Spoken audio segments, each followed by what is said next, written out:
Baik. Assalamualaikum warahmatullahi wabarakatuh.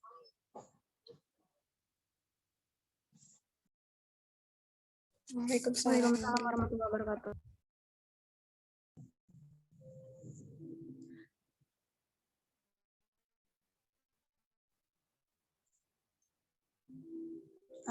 Baiklah, sebelum kita memulai perkuliahan kali ini, kita panjatkan dulu puji dan syukur kepada Tuhan Yang Maha Esa, serta salawat dan salam kepada baginda Nabi Muhammad SAW dengan mengucapkan Allahumma shalli ala Muhammad wa ala ali Muhammad. Yang terhormat dosen pengampu mata kuliah dasar-dasar ilmu pendidikan, Dr. Anda Indrawati MPD, dan seterusnya kepada teman-teman yang telah hadir di Zoom meeting hari ini. Sebelum masuk pada materi pembahasan kita pada pagi hari ini, alangkah baiknya saya memperkenalkan terlebih dahulu pemateri yang akan menyampaikan materinya. Yang pertama, materi pertama yang akan disampaikan oleh Nisa Ulhair Nikmah, materi kedua yang disampaikan oleh Nurul Fadilah, materi ketiga yang akan disampaikan oleh Sabrina Novita Putri L, dan materi keempat yang akan disampaikan oleh Tasya Ramayani, dan materi terakhir yang akan disampaikan oleh Febri Nabi Zulhak. Untuk tidak memperlama, langsung saja kita masuk kepada materi yang pertama yang akan disampaikan oleh Nisa Ulhair. Kepada Saudari Nisa dipersilahkan.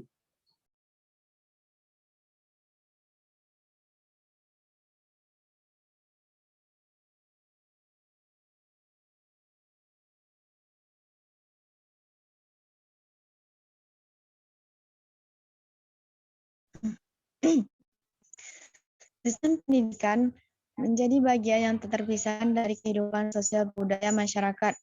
Sebagaimana suprasistem, pembangunan sistem pendidikan tidak memiliki arti apa-apa jika tidak sinkron dengan pembangunan nasional. Penanggulangan masalah pendidikan juga sangat kompleks, menyangkut banyak komponen antara pihak yang terkait. Pada dasarnya ada dua masalah pokok yang dihadapi oleh dunia pendidikan di tanah air kita dewasa ini, yakni yang pertama, bagaimana semua warga negara dapat menikmati kesempatan pendidikan. Yang kedua, bagaimana pendidikan dapat membekali peserta didik keterampilan kerja yang mantap untuk dapat terjun ke dalam kencah kehidupan masyarakat. Next. Masalah pokok pendidikan yang telah menjadi kesepakatan nasional yang perlu diprioritaskan penanggulangannya. Masalah yang dimaksud itu adalah yang pertama, masalah pemerataan pendidikan. Dalam melaksanakan fungsinya sebagai wahana untuk memajukan bangsa dan kebudayaan nasional, pendidikan diharapkan dapat menjadikan kesempatan yang seluas-luasnya bagi seluruh warga negara Indonesia untuk memperoleh pendidikan. Masalah pemerataan pendidikan adalah masalah bagaimana sistem pendidikan dapat menyediakan kesempatan yang seluas-luasnya kepada seluruh warga negara untuk memperoleh pendidikan, sehingga pendidikan itu menjadi wahana bagi pembangunan sumber daya manusia untuk menunjang pembangunan. Banyak macam masalah yang telah dan sedang dilaksanakan oleh pemerintah untuk meningkatkan pemerataan pendidikan dalam rangka mencerdaskan kehidupan bangsa. Langkah-langkah ditempuh melalui cara konvensional dan cara inovatif. Baiklah, sampai di situ materi yang dapat saya sampaikan. Saya kembalikan pada moderator. Baik, terima kasih kepada Saudari Nisa Ulhair yang telah membacakan materi pertama dengan baik. Selanjutnya kita masuk kepada materi kedua yang akan disampaikan oleh Saudari Fadilah. Kepada Nurul dipersilahkan. Baiklah, terima kasih kepada moderator yang telah memberikan saya kesempatan untuk menyampaikan materi. Masalah pokok pendidikan yang telah menjadi kesepakatan nasional yang perlu diprioritaskan penanggulangannya. Masalah yang dimaksud adalah yang kedua, masalah mutu pendidikan. Mutu pendidikan dipermasalahkan jika hasil pendidikan belum mencapai taraf seperti yang diharapkan. Penetapan mutu hasil penetapan dilakukan oleh lembaga penghasilan luaran dengan sistem sertifikasi. Selanjutnya, jika luaran tersebut terjun ke lapangan kerja, penilaian dilakukan oleh lembaga pemakai sebagai konsumen tenaga kerja dengan sistem tes untuk kerja atau performance test. Lazimnya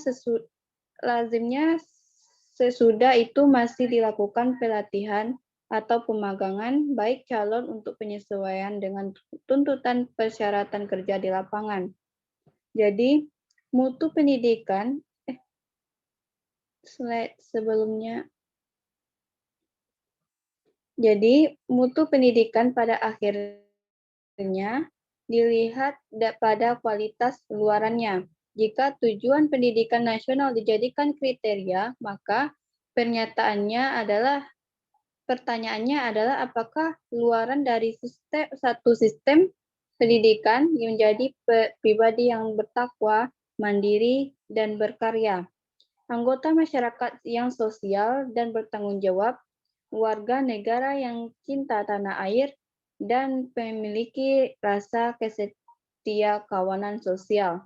Upaya pemecahan masalah mutu pendidikan dalam garis besarnya meliputi hal-hal yang bersifat fisik dan perangkat lunak, personalia, dan manajemen sebagai berikut. Yang pertama yaitu seleksi yang lebih rasional terhadap masakan mentah, khususnya SLTA dan PT. Yang kedua yaitu pengembangan kemampuan tenaga kependidikan melalui studi lanjut, latihan penataran atau seminar, kegiatan-kegiatan kelompok, studi seperti PKG, dan lain-lainnya. Sekian materi dari saya kembalikan kepada moderator. Baik, terima kasih kepada Saudari Nurul Fadilah yang telah membacakan dan menyampaikan materi kedua dengan baik. Materi ketiga yang akan disampaikan oleh Saudari Sabrina Novita Putri L. Kepada Saudari dipersilahkan.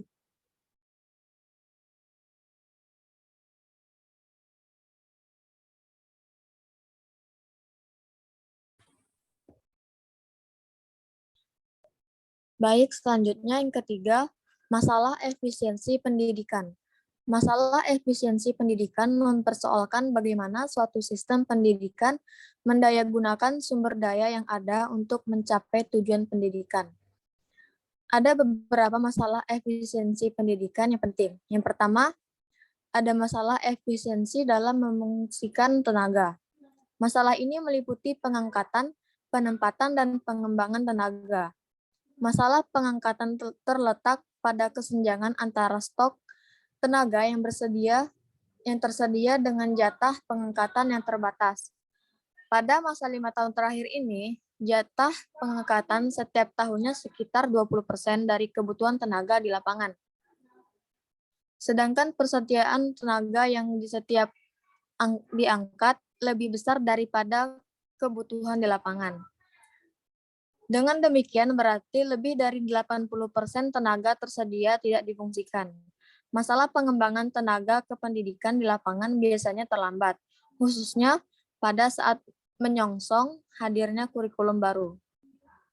Yang kedua, masalah efisiensi dalam penggunaan sarana dan prasarana. Penggunaan sarana dan prasarana pendidikan yang tidak efisiensi bisa terjadi antara lain sebagai akibat kurang matangnya perencanaan dan juga kurang perubahan kurikulum. Perubahan sering membawa akibat tidak dipakainya lagi buku siswa pegangan guru beserta perangkat lainnya, karena harus diganti dengan buku-buku yang baru. Misalnya perubahan kurikulum 1975 sampai 1976 digantikan dengan kurikulum 1984. Bahkan sementara buku baru belum rampung disiapkan. Kurikulum sudah berubah lagi, yaitu dengan munculnya kurikulum 1994.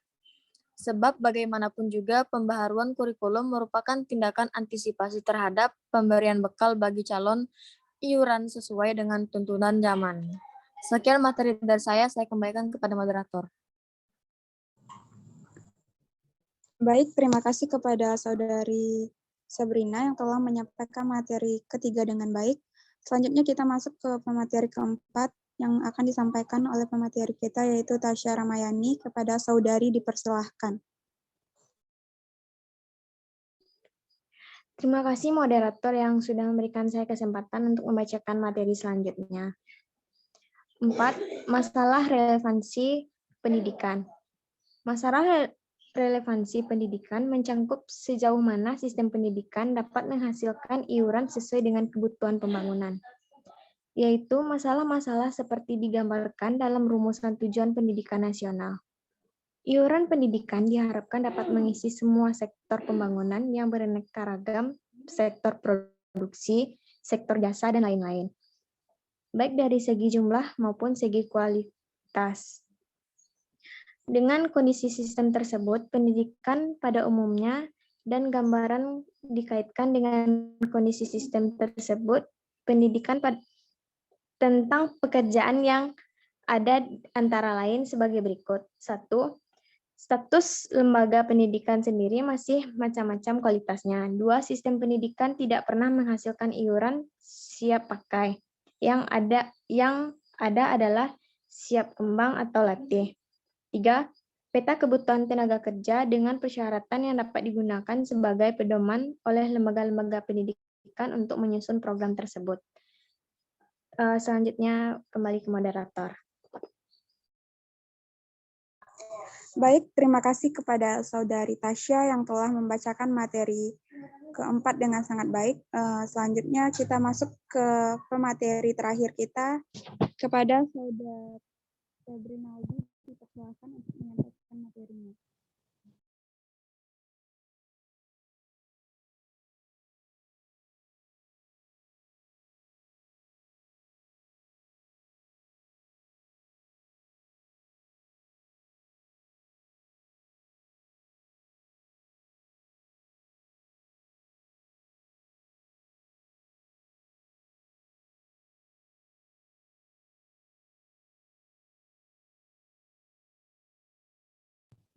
Maaf, kepada Saudari Febrinaldi dipersilakan untuk menyampaikan materinya.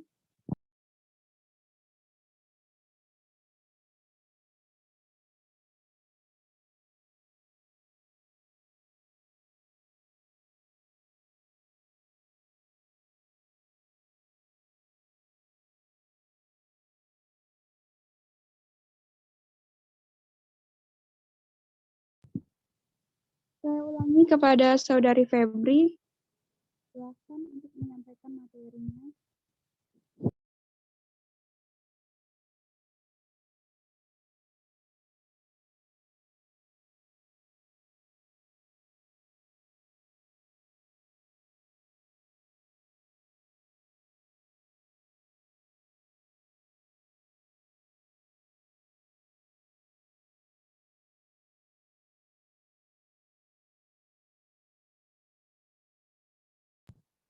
Baik, untuk menghemat waktu, kita lanjutkan saja. Mungkin Saudari Febri terkendala jaringan atau bagaimana.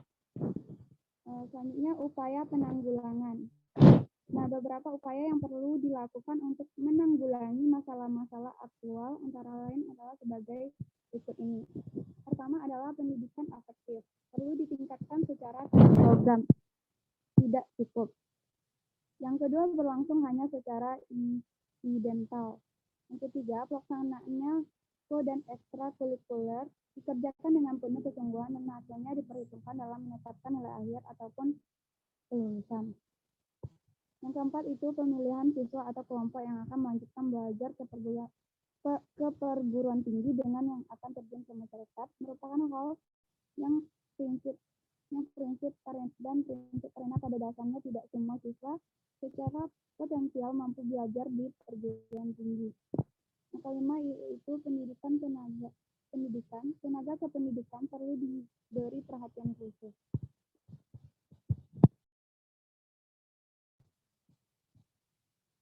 Baik,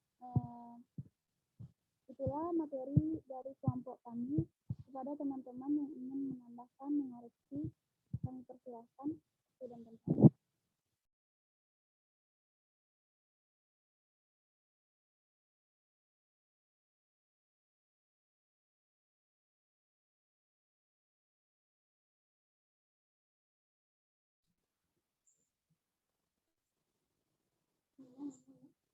baik, sepertinya tidak ada teman-teman yang ingin menambah atau mengoreksi materi yang telah kami sampaikan. Selanjutnya kita langsung masuk saja kepada sesi pertanyaan. Kepada teman-teman yang ingin mengajukan pertanyaan, silakan raise hand terlebih dahulu.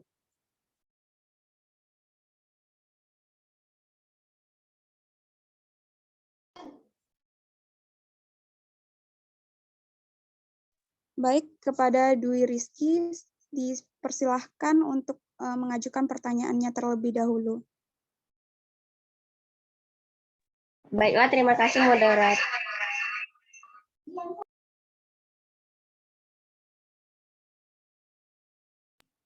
Baik, terima kasih moderator karena telah memberikan ke saya kesempatan untuk bertanya. Baiklah, saya akan membacakan kembali, saya akan menyampaikan pertanyaan saya, yaitu apakah permasalahan pendidikan di Indonesia sudah ditanggulangi dengan baik oleh pemerintah secara merata di setiap daerah? Kalau jawabannya iya atau tidak, berikan penjelasan serta contohnya. Itulah pertanyaan saya. Apakah sudah terdengar dengan jelas, moderator? Baik, sudah jelas, Dwi Rizky. Terima kasih atas pertanyaannya. Selanjutnya pertanyaan kedua akan kita berikan kesempatan kepada Putri Adrian. Kepada saudari dipersilakan untuk mengajukan pertanyaannya. Baik, terima kasih moderator atas kesempatannya. Di sini saya ingin bertanya kepada kelompok penyaji. Apakah contoh keterkaitan antara bidang pendidikan sebagai sistem dengan sistem sosial? Terima kasih. Baik, terima kasih kepada saudari Putri Adrian yang telah mengajukan pertanyaan untuk kelompok kami. Pertanyaan terakhir akan kita berikan kesempatan kepada saudari Anggun Florisita Ramadhani. Kepada saudari dipersilakan untuk mengajukan pertanyaannya. Baik, terima kasih moderator. Saya Anggun Florisita Ramadhani ingin bertanya kepada kelompok penyaji. Yaitu pertanyaannya bagaimana cara mengatasi dalam masalah efisiensi pendidikan. Sekian, terima kasih. Saya kembalikan kepada moderator. Baik, terima kasih kepada teman-teman yang sudah berpartisipasi dalam pertanyaan-pertanyaan yang diberikan. Untuk itu, berikan kami sedikit waktu untuk mendiskusikan jawaban dari pertanyaan yang telah diajukan. Terima kasih.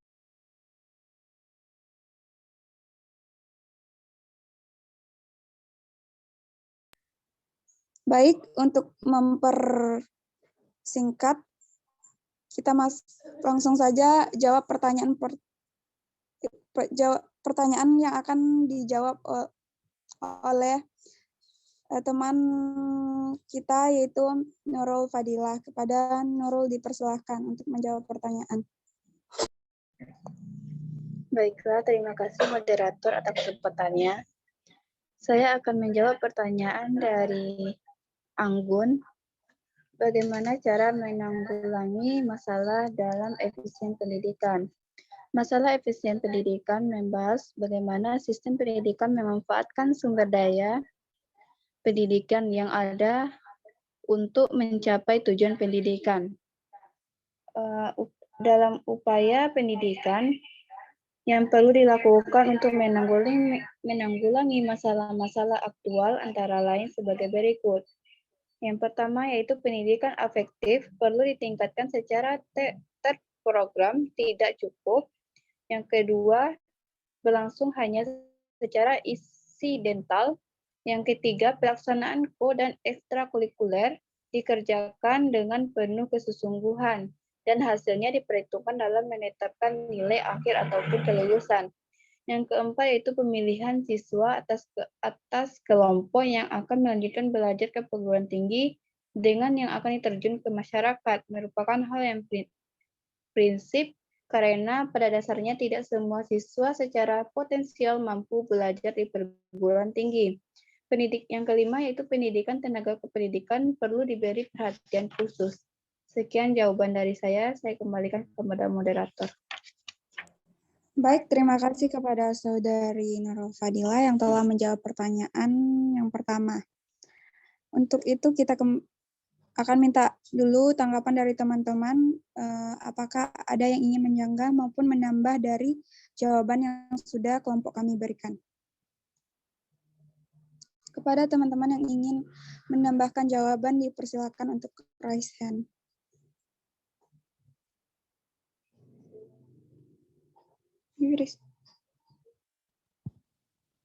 Baik, sepertinya tidak ada yang dari teman-teman yang ingin untuk menambahkan. Kita langsung masuk ke jawaban pertanyaan nomor 2 yang akan dijawab oleh Nisa Ulhair. Kepada saudari dipersilahkan. Baiklah, terima kasih kepada moderator yang telah mengizinkan saya untuk berbicara. Saya akan menjawab pertanyaan dari Putri Adrian. Yang pertanyaannya adalah, apa contoh keterkaitan antara bidang pendidikan sebagai satu sistem dengan sistem sosial? Pendidikan tidak dapat dipisahkan dari sistem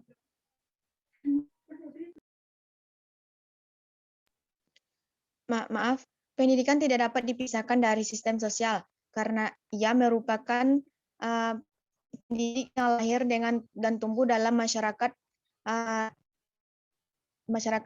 pembangunnya. Contohnya sosial di sekolah yaitu kepala sekolah, guru, petugas kebersihan, dan keamanan, serta murid laki-laki maupun perempuan yang masing-masing memiliki kedudukan dan peranan yang beda, dan mereka saling berinteraksi satu sama lain. Baiklah, itu yang dapat saya berikan. Saya kembalikan kepada moderator. Baik, terima kasih kepada Saudari Nisa yang telah menjawab pertanyaan nomor 2. Untuk itu, kita minta kepada teman-teman untuk menanggapi dan yang ingin menambahkan jawaban dipersilakan untuk raise hand.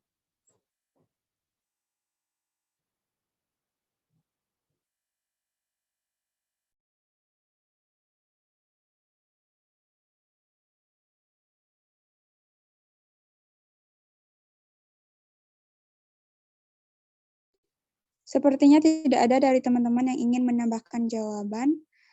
Untuk itu kita kembalikan kepada penanya pertama yang tadi, yaitu kepada Dwi Rizky, apakah sudah menerima jawaban yang diberikan oleh kelompok tadi? Jawab dari Nurul. Maaf, dari Anggun tadi. Baik, terima kasih moderator. Saya sudah paham dengan jawaban yang diberikan oleh kelompok penyaji. Selanjutnya kita minta apakah Putri Adrian sudah bisa menerima jawaban yang diberikan oleh Saudari Nisa? Baik, saya sudah mengerti dengan jawabannya. Terima kasih. Kembalikan kepada moderator. Baik, kita masuk saja kepada pertanyaan ketiga yang akan saya jawab sendiri.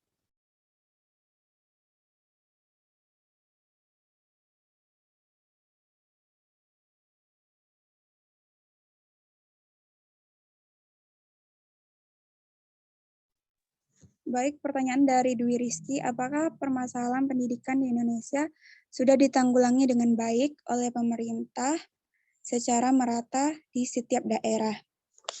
Jawabannya masih belum, namun pemerintah sudah mengusahakannya.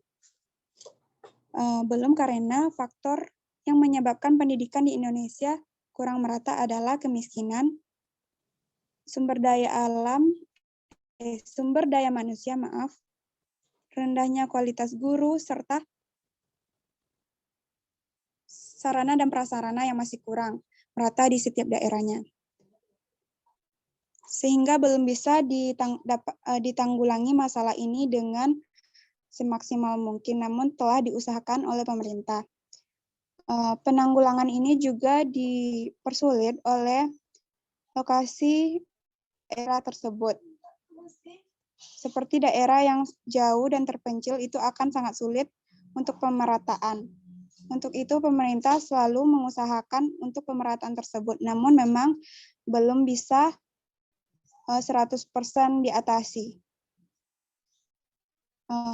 Sekian dulu jawaban yang dapat kelompok berikan. Sebelumnya kita minta dulu tanggapan dari teman-teman. Kepada teman-teman yang ingin menanggapi dan menambahkan, dipersilakan untuk raihan.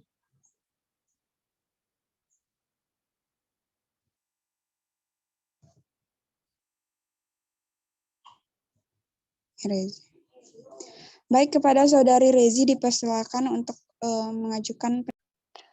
Baik, terima kasih kepada moderator yang telah memberikan saya waktu untuk menambahkan jawaban. Baiklah, sistem pendidikan di Indonesia saat sekarang ini masih belum merata. Hal ini dapat kita buktikan bahwa di desa-desa terpencil itu prasarana dan sarana itu masih kurang dibandingkan dengan yang di kota, dan bahkan masih sangat banyak anak-anak Indonesia yang bahkan tidak memperoleh pendidikan untuk anak seusianya. Selain itu juga dibuktikan dari data, baik, tunggu sebentar. Dari data yang ada, di mana negara Indonesia saat ini juga sedang mengalami ketertinggalan dalam kualitas pendidikan, baik yang formal maupun informal, dan salah satu faktornya yaitu karena tidak meratanya pendidikan di Indonesia. Baiklah, selanjutnya saya akan menambahkan tentang ketidakmerataan pendidikan di Indonesia ini menjadi kendala dan tentunya harus menjadi tanggung jawab pemerintah. Karena kurangnya perhatian dari pemerintah terhadap kondisi pendidikan di Indonesia, maka upaya yang harus dilakukan untuk mengatasi faktor-faktor penyebab pendidikan yang tidak merata di Indonesia ini meliputi meningkatkan kualitas dan kuantitas guru, membangun sekolah-sekolah di beberapa daerah yang tentunya daerah yang terpencil, kemudian memberikan pendasaran untuk menjamin, memberikan dan melindungi hak-hak warga negara, khususnya dalam dunia pendidikan, sesuai dengan pasal 31 Undang-Undang Dasar Negara Republik Indonesia 1945, nomor 39 tahun 1999, di mana yang pertama, pemerintah diharapkan untuk membuat kebijakan tentang satu kartu keluarga, satu beasiswa sampai tingkat perguruan tinggi atau sarjana. Kemudian yang kedua, pemerintah membangun sekolah-sekolah di beberapa daerah terpencil yang mudah diakses. Yang ketiga, pemerintah diharapkan meningkatkan kualitas dan kuantitas guru tentunya di Indonesia. Dan yang terakhir, pemerintah diharapkan sering memantau daerah-daerah terpencil yang belum mendapatkan pendidikan dengan semestinya. Baik, itulah yang dapat saya sampaikan. Terlebih dan terkurang saya minta maaf. Selanjutnya saya kembalikan kepada moderator. Baik, terima kasih kepada Saudari Rezi yang telah menambahkan materi dengan jawaban yang sangat menambahkan jawaban dengan jawaban yang sangat baik. Untuk itu kita kembalikan lagi kepada Dwi Rizky, apakah telah menerima jawaban dari kelompok dan tambahan jawaban dari Saudari Rezi. Baiklah, terima kasih moderator karena telah memberikan jawaban, saya sudah mengerti, dan juga terima kasih kepada Saudari Rezi telah menambahkan jawaban atas pertanyaan saya. Saya kembalikan ke moderator. Baik, terima kasih sebelumnya. Berakhirnya pertanyaan dan telah dijawabnya pertanyaan tadi oleh kelompok dan adanya tambahan-tambahan dari teman-teman yang lain, maka berakhir pula acara diskusi presentasi dari kelompok 5 pada pagi hari ini. Banyak maaf atas kelebihan dan kekurangan yang baik kami sengaja maupun tidak kami sengaja dalam penyampaian materi dan jawaban yang telah kami berikan. Sekian, saya tutup dengan Assalamualaikum warahmatullahi wabarakatuh.